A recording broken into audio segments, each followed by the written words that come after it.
स्वागत है। मैं आपके साथ फरहान नाज। ಸಮೂಹ ಮಾಧ್ಯಮದ ಎಲ್ಲ ಪತ್ರಿಕಾ ಮಾಧ್ಯಮದ ಸ್ನೇಹಿತರನ್ನ ಆತ್ಮೀಯವಾಗಿ ಸ್ವಾಗತವನ್ನು ಬಯಸ್ತಾ ಇವತ್ತು ಕರ್ನಾಟಕ ವಿಧಾನಸಭೆ ಚುನಾವಣೆಯ ಪ್ರಚಾರಾರ್ಥವಾಗಿ ವಿಜಯಪುರ ಜಿಲ್ಲೆಯ 8 ವಿಧಾನಸಭಾ ಕ್ಷೇತ್ರಗಳ ಪ್ರಚಾರ ಭರದಿಂದ ಸಾಗಿದ್ದು ನಿನ್ನೆ ದಿವಸ ನಮ್ಮ ಮಹಾರಾಷ್ಟ್ರದ ಈ ಹಿಂದಿನ ಮುಖ್ಯಮಂತ್ರಿಗಳು ಇವತ್ತಿನ ಉಪಮುಖ್ಯಮಂತ್ರಿಗಳಾಗಿರ್ತಕ್ಕಂಥ ಜನಪ್ರಿಯ ನಾಯಕರಾಗಿರ್ತಕ್ಕಂಥ ದೇವೇಂದ್ರ ಫಡ್ನವೀಸ್ ಅವರು ನಿನ್ನೆ ಇಂಡಿ ವಿಧಾನಸಭಾ ಕ್ಷೇತ್ರದಲ್ಲಿ ಪ್ರವಾಸ ಮಾಡಿ ಅಲ್ಲಿ ಮತಯಾಚನೆ ಮಾಡಿ ಅಲ್ಲಿ ಸಮಾಜದ ವಿವಿಧ ಸ್ತರದ ಎಲ್ಲ ಪ್ರಮುಖರನ್ನ ಭೇಟಿಯಾಗಿ ಮಾತುಕತೆ ಆಡತಕ್ಕಂಥ ಒಂದು ಕೆಲಸ ಆಯಿತು. ನಂತರ ಅಲ್ಲಿ ಪ್ರಮುಖವಾಗಿ ಲಕ್ಷಾಣ ಮಠಕ್ಕೆ ಭೇಟಿ ಕೊಡ್ತಕ್ಕಂಥದ್ದು ಕೂಡ ಆಯಿತು. ತದನಂತರ ನಿನ್ನೆ ದಿವಸ ಸಂಜೆ ವಿಜಯಪುರ ನಗರಕ್ಕೆ ಆಗಮಿಸಿ ಛತ್ರಪತಿ ಶಿವಾಜಿ ಮಹಾರಾಜರಿಗೆ ಮಾಲಾರ್ಪಣೆ ಮಾಡೋದರ ಮುಖಾಂತರ ಆ ಒಂದು ಕಾರ್ಯ ಮುಗಿಸ್ಕೊಂಡು ನಂತರ ಡೋಬ್ಲೆ ಗಲ್ಲಿಯೊಳಗೆ ಒಂದು ಚಾಪೆ ಚರ್ಚೆ ಅಂತ ಹೇಳಿ ಅಲ್ಲಿ ಪ್ರಮುಖ ಕಾರ್ಯಕರ್ತರ ಜೊತೆ ಒಂದು ಸಂವಾದ ಒಂದು ಕಾರ್ಯಕ್ರಮ ಏರ್ಪಾಡು ಮಾಡಿತ್ತು. ಆ ಕಾರ್ಯಕ್ರಮದಲ್ಲಿ ಭಾಗಿಯಾಗಿ ಇವತ್ತು ಈ ಒಂದು ಪತ್ರಿಕಾಗೋಷ್ಠಿ ಮುಗಿದ ನಂತರ ಅವರ ಒಂದು ಅಪೇಕ್ಷೆ ಇದು ಹಿಂದೆ ಲಿಂಗೈಕ್ಯರಾಗಿರ್ತಕ್ಕಂಥ ಪರಮ ಪೂಜ್ಯ ಸಿದ್ದೇಶ್ವರ ಮಹಾಸ್ವಾಮೀಜಿಯವರ ಅವರ ಒಂದು ಆಶ್ರಮಕ್ಕೆ ಭೇಟಿ ಕೊಡಬೇಕಂತನ್ನುವಂಥದ್ದು ಅವರ ಒಂದು ಮನದಿಚ್ಛೆ ಆಗಿತ್ತು. ಹೀಗಾಗಿ ಈ ಪತ್ರಿಕಾಗೋಷ್ಠಿ ಮುಗಿದ ನಂತರ ಅವರು ಸಿದ್ದೇಶ್ವರ ಆಶ್ರಮಕ್ಕೆ ಭೇಟಿ ಕೊಟ್ಟು ನಂತರ ಬಬಲೇಶ್ವರ ವಿಧಾನಸಭಾ ಕ್ಷೇತ್ರದಲ್ಲಿ ಕನ್ಮಡಿಯಲ್ಲಿ ನಡೀತಕ್ಕಂಥ ಸಾರ್ವಜನಿಕ ಸಭೆಯನ್ನು ಉದ್ದೇಶಿಸಿ ಮಾತನಾಡಿ ಅವರು ಮುಂದೆ ಮಹಾರಾಷ್ಟ್ರಕ್ಕೆ ತೆರಳುತ್ತಾ ಇದ್ದಾರೆ. ಹೀಗಾಗಿ ಇವತ್ತಿನ ಈ ಒಂದು ಅವರು 2 ದಿವಸದ ಪ್ರವಾಸದಲ್ಲಿ ಕಾರ್ಯಕರ್ತರ ಉತ್ಸಾಹ, ಜನರ ಉತ್ಸಾಹ ಅದನ್ನು ನೋಡಿದರೆ ನಿಜಕ್ಕೂ ನಮಗೆ ಭಾಳ ಸಂತೋಷ ಅನ್ನಿಸ್ತದೆ. ಹೀಗಾಗಿ ಇವತ್ತಿನ ಈ ಪತ್ರಿಕಾಗೋಷ್ಠಿಯನ್ನು ಉದ್ದೇಶಿಸಿ ದೇವೇಂದ್ರ ಫಡ್ನವೀಸ್ ಜಿ ಅವರು ಈ ಸಭೆಯನ್ನು ಈ ಪತ್ರಿಕಾಗೋಷ್ಠಿಯನ್ನು ಉದ್ದೇಶಿಸಿ ಮಾತಾಡ್ತಾರೆ.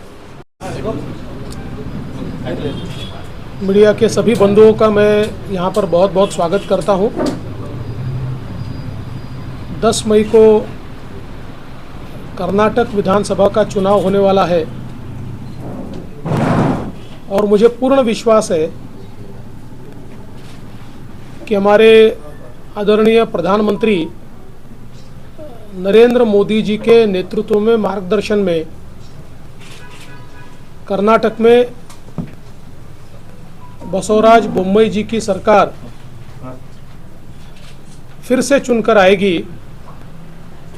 और कर्नाटक की जनता ये डबल इंजन सरकार को ही प्राधान्य देगी।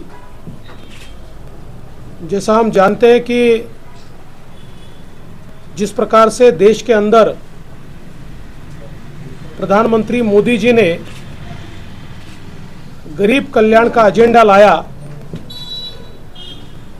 और आज उसका लाभ डबल इंजन सरकार के कारण कर्नाटक को भी मिला है। करीब करीब 55 लाख घरों में कर्नाटक के शौचालय बना है। 45 लाख से ज़्यादा घरों में पीने का पानी पहुंचा है। 25 लाख लोग जो खुद के मकान में नहीं रहते थे उनको मकान घर मिला है। महिलाओं को गैस सिलेंडर मिला है और हमारे किसानों को प्रधानमंत्री कृषि सम्मान योजना से मोदी जी 6000 रुपये देते हैं तो वही हमारी कर्नाटक की सरकार भी 4000 रुपये से 10,000 रुपया देने वाली ये अनोखी सरकार है। आज कर्नाटक की सरकार ने विशेष रूप से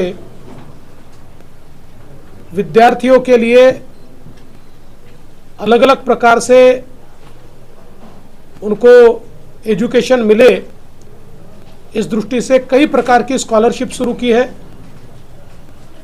और हमारी जो बीपीएल की महिलाएं हैं उनको भी 2000 रुपया दिया जा रहा है। और विशेष रूप से समाज के जो अलग अलग घटक है उनके लिए कई योजनाएं ये राज्य सरकार की ओर से चल रही है। केंद्र सरकार ने भी इरिगेशन के लिए राज्य को एक बड़ा पैकेज दिया है, जिसके कारण सिंचाई की व्यवस्थाएं ये भी बहुत बड़े पैमाने पर बढ़ रही है। विशेष रूप से जिस प्रकार से SC ST हो या लिंगायत समाज हो, वोकलिंगा हो, इन सभी समाजों के लिए OBC हो, जिस प्रकार से नए सिरे से आरक्षण देने का काम ये कर्नाटक की सरकार ने किया है, इससे सोशल जस्टिस को नीचे तक ले जाने में एक बहुत बड़ा फायदा होगा। और कांग्रेस की जो अपीजमेंट की पॉलिसी रही है, केवल माइनॉरिटी अपीजमेंट कर कर चुनकर आना, इस प्रकार की जो उनकी पॉलिसी रही है वो पॉलिसी भारतीय जनता पार्टी को मान्य नहीं है। हम सभी को विकास चाहते हैं, सबको साथ में लेकर जाना चाहते हैं। सबका साथ सबका विकास ये मोदी जी ने नारा दिया है, लेकिन वोट बैंक की राजनीति ये भारतीय जनता पार्टी नहीं करती और इसलिए वोट बैंक की राजनीति के खिलाफ भारतीय जनता पार्टी ने हमेशा लड़ाई की है। और मुझे लगता है कि जो फैसला मुंबई जी की सरकार ने लिया है वो अपने आप में एक बहुत महत्वपूर्ण इस प्रकार का फैसला है। आज हमारे इस विजयपुर में भी भारतीय जनता पार्टी को बहुत अच्छा समर्थन मिल रहा है। बसनगौड़ा पाटिल जी जो हमारे बहुत ही सीनियर नेता है और बहुत पॉपुलर है, लोगों में उनके प्रति बहुत प्रेम भाव है। मेरा विश्वास है कि वो तो रिकॉर्ड वोटों से चुनकर आएंगे, लेकिन इस डिस्ट्रिक्ट की जो सीटें हैं वो भारतीय जनता पार्टी के कब्जे में आएगी। भारतीय जनता पार्टी बड़े पैमाने पर इन सीटों को जीतेगी, क्योंकि कर्नाटक का मन बना है कि बीजेपी के साथ जाना है और कर्नाटक के लोग बीजेपी को चुनकर देंगे, ये मेरा विश्वास है। जो आरोप लग रहा है कि जो कांग्रेस वाले आरोप लगा रहे हैं कि 40% कमीशन लेते हैं, ये कॉन्ट्रैक्टर एसोसिएशन ने प्रधानमंत्री जी को भी पत्र लिखा, लेकिन कांग्रेस वाले कहते हैं कि मोदी जी ने उसका रिप्लाई तक नहीं किया, जवाब देने का उनका जरूरी नहीं सकता। इसका मतलब यह है कि वो करप्शन के फेवर में है। क्या बोलते हैं? देखिए, कांग्रेस ने आज तक एक भी सबूत नहीं दिया। कांग्रेस की आदत है आरोप लगाते हैं और भाग जाते हैं। उन्होंने पिछले 9 सालों में मोदी जी पर भी आरोप लगाकर देखा, एक सबूत वो दे नहीं पाए। कांग्रेस वाले इसलिए बौखलाए। हमारे गृह मंत्री अमित शाह जी ने बहुत अच्छा उसका वर्णन किया है। कांग्रेस वाले इसलिए बौखलाए, उनके लिए कर्नाटक ATM था। केंद्रीय कांग्रेस कर्नाटक से कभी भी पैसा उठाकर ले जाती थी, वो ATM बंद होने के कारण इस प्रकार की उनकी बौखलाहट है। सर, अभी सुनना है सिर्फ महाराष्ट्र में और आप एक बार CM बना रहे हैं? नहीं, महाराष्ट्र में कोई चेंज नहीं है।